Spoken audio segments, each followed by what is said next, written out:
Bellwether for 2022. Voters in more than half of the states here in the USA will be going to the polls November 2nd. Most will be participating in local elections, but in some states like Virginia and New Jersey, voters will be making choices for statewide offices.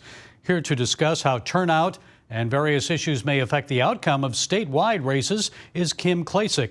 Ms. Klacik is a former congressional candidate from Baltimore and the co-founder of the new political action committee, Red Renaissance. Kim, it's a pleasure to talk with you. So I know you're spending time working to get conservatives elected in the upcoming races. Is this a referendum on Joe Biden and his agenda, or are state voters mostly interested in local issues? Well, I think it's a little bit of both. I believe in Virginia, as we saw over the past, I'd say, few months now since the COVID pandemic lockdowns, there's been a lot of parents that have been really involved in their children's education. And if you look at counties like Loudoun County, Virginia, you can see where parents are really stepping up and wanting to do more about getting critical race theory and other curriculum items that Virginia has on the agenda out of the children's schools. So to do that, I think they're paying a lot more attention to the school board elections. And then, of course, the big race, the gubernatorial race in Virginia, is huge. And as you can see, it's dead heat right now. I think 46% on both sides. And I think that speaks to what is going on the national level with President Biden and just some of the mistakes I think he's made in the last few months. And then again, also the local issues. So I think there are a lot of people that are willing to, vote differently this time around in Virginia, especially. I sense that the Democratic gubernatorial candidates in New Jersey and Virginia are a bit worried about black voter support and turnout. Former President Barack Obama recently rallied for Governor Phil Murphy in New Jersey and Terry McAuliffe in Virginia, hoping to generate some enthusiasm among black voters. Do you think that will work? What are you hearing from black voters on the ground in those two states? Well, it's interesting because in Virginia and New Jersey, we have a lot of candidates with our PAC, Red Renaissance. And so from the congressional level, state delegate seats, state senator seats, and then all the way down to school board. But as far as a lot of the people in the black community, in the predominantly black areas, people are tired of the crime and violence and the poor education. And so, like I said, with that COVID lockdown, a lot of kids had to stay home and they had to learn online for about a year.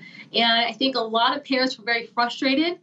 They then realized that kids aren't being taught, reading, writing, and basic math anymore. There's a lot of, social issues that they're being taught when it comes to the LGBTQ community and other things that I think parents want to have those conversations with their kids on their own time.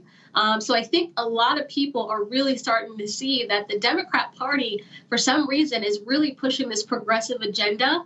And a lot of us are not enthused about it. And Kim, opposition to Donald Trump motivated many Democrats to vote last November, but he's not on the ballot this time. At least here in Virginia, Democrats are running ads linking their opponents to Trump and the January 6th riot. How effective do you think that strategy is?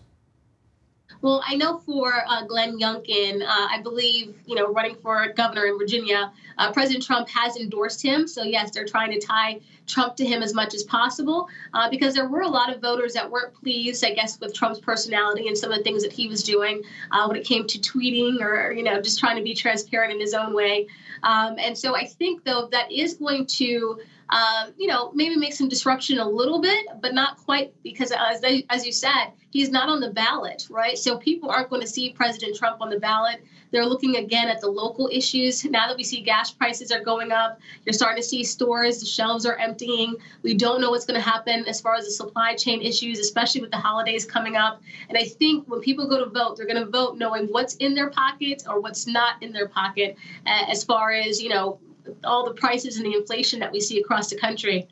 Yeah, pocketbook issues this time around. It seems that school board policies, again, as you had mentioned, critical race theory, also gender issues, granting biological males access to female bathrooms, especially in Loudoun County.